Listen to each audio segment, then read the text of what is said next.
नमस्कार दोस्तों, आध्यात्म के एक और नए अंक में आप सभी का हार्दिक स्वागत है। दोस्तों, कल हमने श्रीमद् भागवत गीता के 14वें अध्याय का श्रवण किया, जिसमें भगवान शिव ने माता पार्वती व हमें श्रीमद् भागवत गीता के 14वें अध्याय के महात्म्य से अवगत किया। उसी कड़ी में आज श्रीमद् भागवत गीता के 15वें अध्याय का हम श्रवण करने जा रहे हैं। तो आइए प्रारंभ करते हैं श्रीमद् भागवत गीता के 15वें अध्याय का महात्म्य। श्रीमद् भागवत गीता के 15वें अध्याय को प्रारंभ करते हुए भगवान श्री महादेव जी कहते हैं, हे पार्वती, अब मैं तुम्हें श्रीमद् भागवत गीता के 15वें अध्याय का महात्म्य सुनाने जा रहा हूँ। इसे ध्यान पूर्वक सुनो। हे देवी, कौड़ देश में कृपाण नामक एक राजा था, जिसकी तलवार की धार से युद्ध में देवता भी परास्त हो जाते थे। उसका बुद्धिमान सेनापति शस्त्र कलाओं में निपुण था। उसका नाम सरब मेरुंड था। उसकी भुजाओं में प्रचंड बल था। हे देवी, एक समय उस पापी ने राजकुमारों सहित महाराज का वध करके स्वयं ही राज्य करने का विचार किया। भगवान शिव आगे की कथा को कहते हैं। भगवान शिव कहते हैं, हे पार्वती, इस निश्चय के कुछ ही दिनों बाद वह हैजे का शिकार होकर मर गया। थोड़े समय में वह पापात्मा अपने पूर्व कर्म के कारण सिंधु देश में एक तेजस्वी घोड़ा हुआ। उसका पेट सटा हुआ था। घोड़े के लक्षणों का ठीक ठाक ज्ञान रखने वाले किसी वैश्य पुत्र ने बहुत सा मूल्य देकर उस अश्व को खरीद लिया और यत्न के साथ उसे राजधानी तक ले आया। हे देवी, वैश्य कुमार वह अश्व राजा को देने को लाया था। यद्यपि राजा उस वैश्य कुमार से परिचित था, तथापि द्वारपालों ने जाकर उसके आगमन की सूचना दी। वैश्य कुमार के आने पर राजा ने पूछा, हे वैश्य कुमार, तुम किस लिए आए हो? तब उस वैश्य कुमार ने स्पष्ट शब्दों में उत्तर दिया, हे राजा, सिंधु देश में एक उत्तम लक्षणों से संपन्न अश्व था, जिसे तीनों लोकों का एक रत्न समझकर मैंने बहुत सा मूल्य देकर खरीद लिया है। वैश्य कुमार के इस प्रकार के वचन कहने पर राजा ने आज्ञा दी, उस अश्व को यहाँ ले आओ। वास्तव में वह घोड़ा गुणों में उच्च सर्वा के समान था। सुंदर रूप का तो मानो वो घर ही था और शुभ लक्षणों का समुद्र जान पड़ता था। वैश्य घोड़ा ले आया और राजा ने उसे देखा। अश्व का लक्षण जानने वाले राजा के मंत्रियों ने इसकी बड़ी प्रशंसा की। भगवान शिव आगे कहते हैं, हे देवी, घोड़े की प्रशंसा अपने मंत्रियों से सुनकर राजा अपार आनंद में निमग्न हो गया और उसने वैश्य को मुंह मांगा स्वर्ण देकर तुरंत ही उस अश्व को खरीद लिया।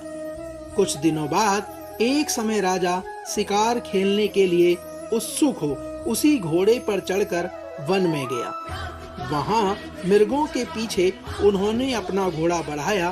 पीछे पीछे सब ओर से दौड़कर आते हुए समस्त सैनिकों का साथ उससे छूट गया। वे हिरणों द्वारा आकृष्ट होकर बहुत दूर तक निकल गए और प्यास ने उन्हें व्याकुल कर दिया। तब वे घोड़े से उतरकर जल की खोज करने लगे। हे देवी, राजा ने घोड़े को तो वृक्ष के तने से बांध दिया और स्वयं एक चट्टान पर चढ़ने लगा। कुछ दूर जाने पर उसने देखा कि एक पत्ते का टुकड़ा हवा से उड़कर शिलाखंड पर गिरा है। उसमें श्रीमद् भागवत गीता के 15वें अध्याय का आधा श्लोक लिखा हुआ है। राजा तुरंत उसे पढ़ने लगा। उस राजा के मुख से श्रीमद् भागवत गीता के अक्षर सुनकर घोड़ा तुरंत गिर पड़ा और अश्व शरीर को छोड़कर तुरंत ही दिव्य विमान में बैठकर स्वर्ग लोक को चला गया। हे देवी, तत्पश्चात राजा ने पहाड़ पर चढ़कर एक उत्तम आश्रम देखा, जहाँ नागकेसर, केले, आम और नारियल के वृक्ष लहरा रहे थे। आश्रम के भीतर एक ब्राह्मण बैठे हुए थे, जो संसार की वासनाओं से मुक्त थे।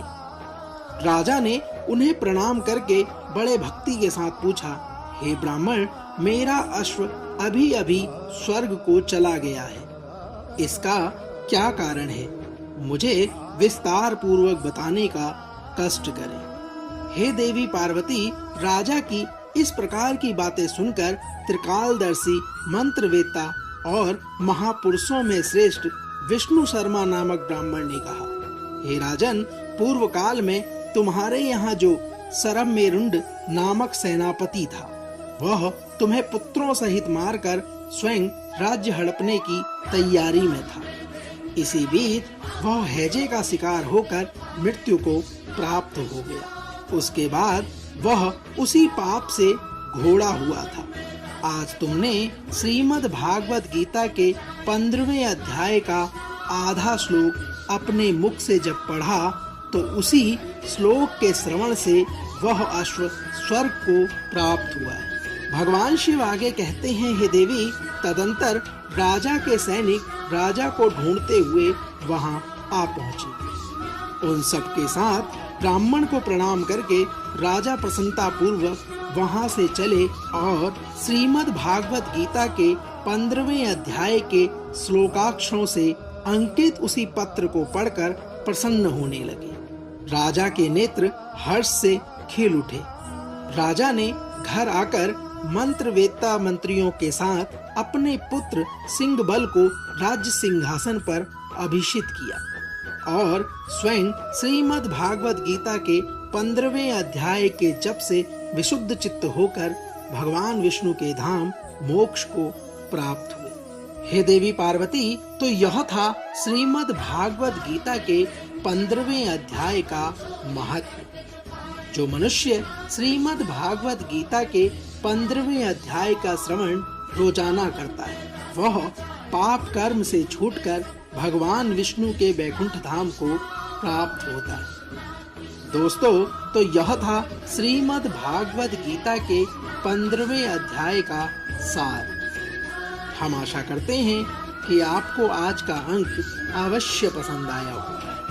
कल श्रीमद् भागवत गीता के 16वें अध्याय के महात्म्य को लेकर एक बार पुनः आपसे होगी मुलाकात। तब तक जय श्री कृष्ण, राधे राधे।